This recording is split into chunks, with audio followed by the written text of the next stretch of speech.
decided to make one more pit stop out here while we're in the Newport, Rhode Island area, and that is to the Newport Car Museum. Not something I knew about before I got here, but the people over at the Audrain Concours Museum that I just visited said good things about this place. It looks pretty big from the outside, so we're gonna go in and check out all the different cars they have on display here. From what I understand, there's not really a theme. There's just a bunch of different cars on display from different significant milestones across automotive history. So let's go in and check out what they have. And right as we walk into the museum, we're greeted by the Exotics Hall, which starts here, of course, with an '89 Lamborghini Countach, red over beige, on the turnstile. But I've seen plenty of Countaches. What I'm really interested in is everything else they have in here. Look at this exceptional collection of exotics and hypercars in this main hall here. But I'm really drawn into this example here of a 300 SL gullwing in cyan blue. I don't know about the color codes from this era of Mercedes, but I've never seen one, even in pictures, in this color. It's apparently one of the rarest colors over the red interior. It looks absolutely insane. I mean, everything about it is immaculate, as you'd expect for being in this collection, but look at this color. I mean, this is just unbelievable. Never seen one like this before, probably never will again, but that is super cool. Moving on, we've got some Jaguars, XJ220, the famed supercar from the 90s, originally intended to have a V12 and ended up with the twin-turbo V6, named for its attempted top speed run of 220 that it never actually got to. A controversial car at the time for the brand, but now regarded as one of the most collectible and certainly most interesting supercars of its period. With those full dish style wheels that I've always loved, the headlights that actually pop down, those panels go into the body, revealing the fixed headlights that are behind them. Very cool to see one of those.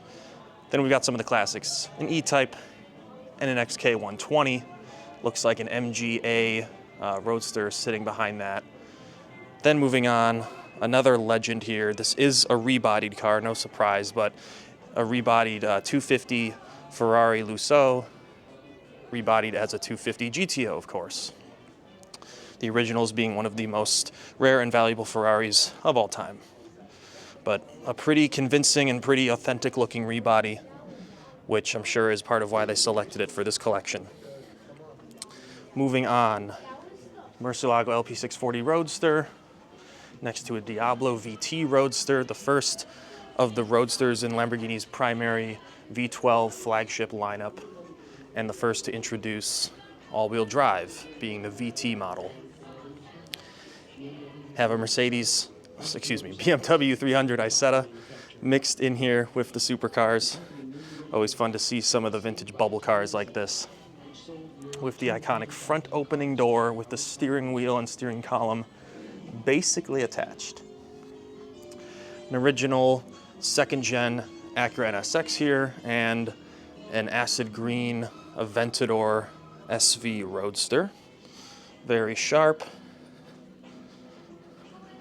The matching interior accents, of course, as you do. Let's see, moving along here, we've got a nice orange Volvo P1800, one of their classic sports cars.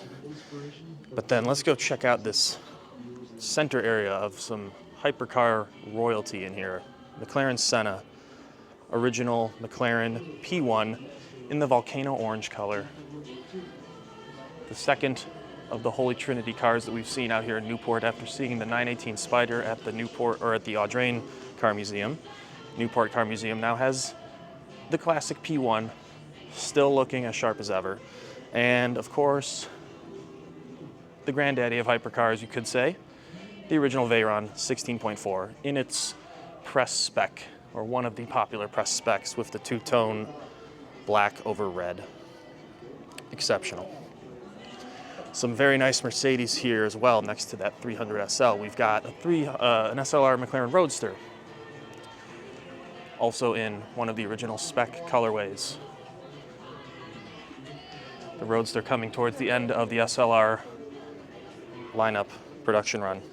And then an AMG GTR in the Green Hell Magno, one of my favorite of the modern Mercedes top-tier sports cars.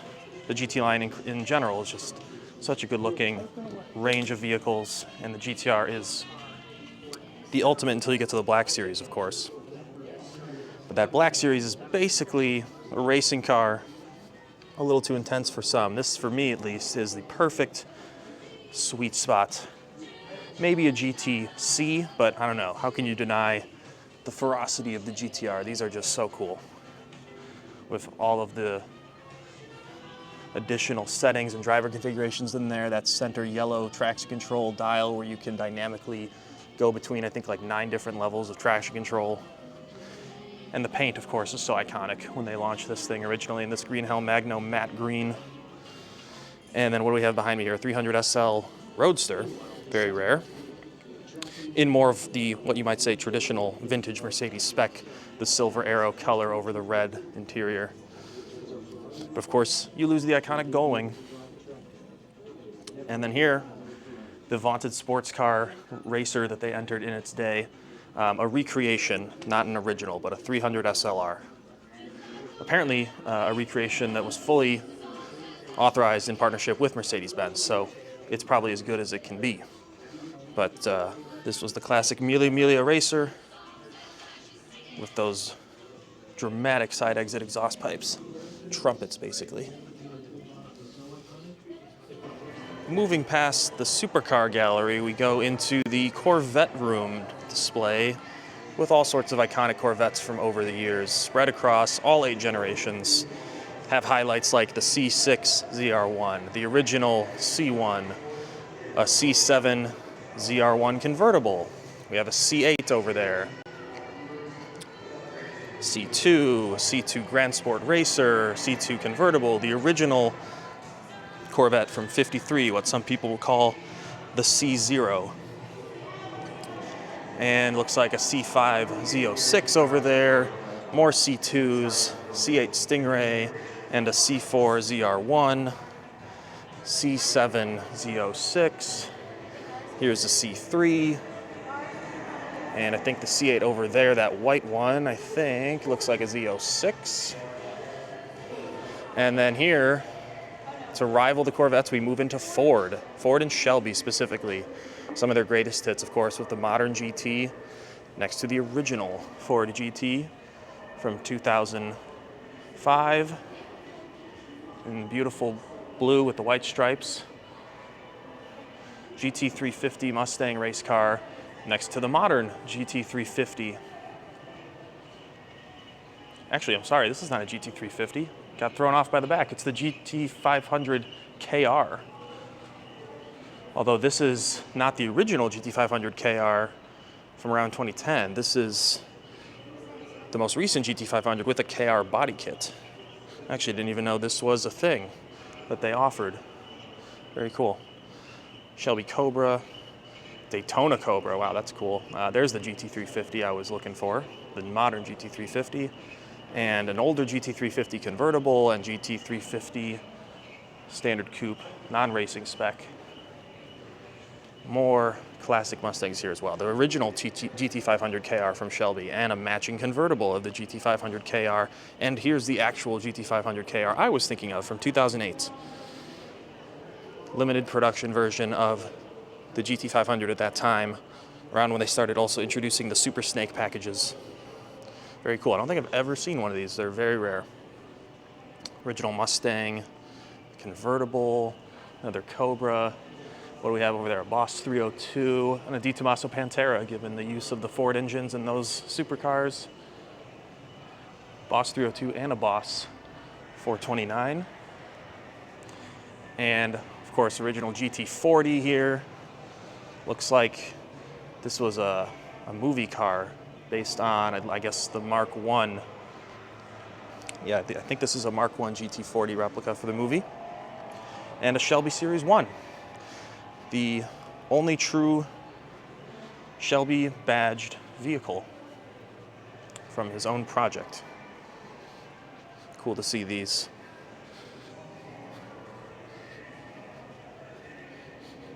And as we make our way into the next area of the museum, we have a big hall here full of American cars, classic muscle, Finn cars, chrome era.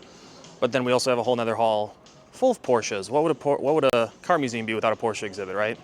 So we've got some different selections here compared to what we saw at the Audrain, of course, starting with this recreation of a 917K center stage, one of their most successful and iconic race cars from the GTP and prototype eras. And then we've got a, I think, Python green 718 Boxster Spider next to a GT2 RS, next to a 996 GT2. That is really cool. I mean, I've seen the 996 GT3s, but you don't really see the GT2s much. The second GT2 Porsche ever made, with, you can almost say it's kind of the first, because the 993 GT2 was such a limited production homologation special. This was the first one they really started selling in relatively larger numbers. That's very cool to see. Then we have a 993 GT3 RS 4-liter, one of my favorite 997 vehicles of all time. And then we got the modern interpretation here, of course, the 992 GT3 RS with the Heritage Tribute Package, the green and white, paying tribute to the original 911 RS of the 70s that had a similar, or offered a similar colorway. And then we've got the Speedster lineage over here, starting with the 356 Speedster, right next to the most modern version, the 991.2 Speedster with the Heritage Edition livery and a decal package on it here. Then we've got the first production 911 Speedster, 930 Speedster next to the next one that followed it, the 964 Speedster. And then we've got the standard 930 Turbo next to 997 Speedster, the reimagining and sort of modern rebirth of the Speedster after it took a hiatus for the 993 and 996 generations. Very cool to see that. We also missed in the middle here, we got original 930 Turbo next to another 991.2 Speedster next to a 918 Spider in the traditional spec there. But let's keep going over here. Carrera GT, the next supercar, also in very traditional spec with the silver over whatever they called this sort of light brown, almost like brown reddish leather, and the yellow brake calipers. Cool to see that next to also another GT2 RS in Python green, signal green, not sure. Lots of greens in the Porsche world. And then the original supercar, the 959. The car that was way ahead of its time with four-wheel steering, all-wheel drive, adjustable ride height, all sorts of performance settings and driver modes. Very cool to look back and see this and what paved the way for what we now consider to be kind of table stakes in a modern, high-tech performance vehicle. And we got another 718 Boxster Spider here. Or actually, this is just a standard Boxster Spider before the 718, before it was renamed to the 718 range. We've got a 991.1 GT3 RS in purple violet next to a 991 Targa. And then back here at the GT3 RS 4-liter, a better look at the 918 and this beautiful blue on this 991 Speedster over yellow stitching and the matching blue on the inside as well. Very cool. So I don't know a whole lot about all the different legendary cars from the 50s and 40s and 60s. Of course, we have some general icons in here like the Thunderbird and the Eldorado Biarritz, Bel Airs, some Buicks, more Cadillacs. That's a DeSoto over there. But let's take a look at some of these special cars in the muscle car hall down here. We've got the original Plymouth Cuda. We've got the original Viper RT10 right there. Well, not the original, but it's a 95 model. Next to a modern 08 SRT10 Viper. And here we have the Challenger SRT Demon, the original Demon, not the new one, or the newest one, but the original Demon that Dodge made, next to its famed Demon chest or crate here that you would get with the car with all sorts of different parts and additional components for the vehicle. Open with all the Demon branding, as of course Mopar loves to do. 840 horsepower in the original Demon, later increased substantially in the Demon 170 that would come towards the end of the Challenger line. Anyway, moving on, we've got the Plymouth Superbird over there, probably my favorite muscle car of all time, at least one of the most iconic. I mean, the whole long, sort of low drag look with the massive, cartoonish rear wing back here with Roadrunner printed right on it. Very cool. And then we have the final Viper ACR model here. It looks like this one has the Extreme Aero package on it. And then moving in, what else we got? The original GTO. Looks like a Chevelle SS over there and a Camaro Z28, Challenger RT, Charger RT, and Camaro SS convertible. Some of the most iconic names in the muscle car space. What is this? This is a Chevy. Is this a Impala? Yeah, I think it's an Impala. Old Impala SS convertible with the classic bullet taillights.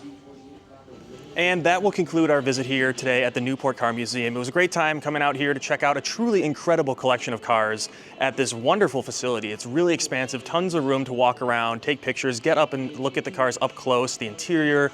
Really, really cool collection. And this collection is here year-round. It doesn't change a whole lot. This is mostly a static collection of vehicles. So if you're in the area, highly recommend a visit. You will see some really exceptional stuff that you probably have not seen before. But for now, that will end our time here today, and we'll continue going through the different events here at Newport and Audrain Motor Week. So like and subscribe to the channel to see more of those. Thanks for watching, and we will see you next time.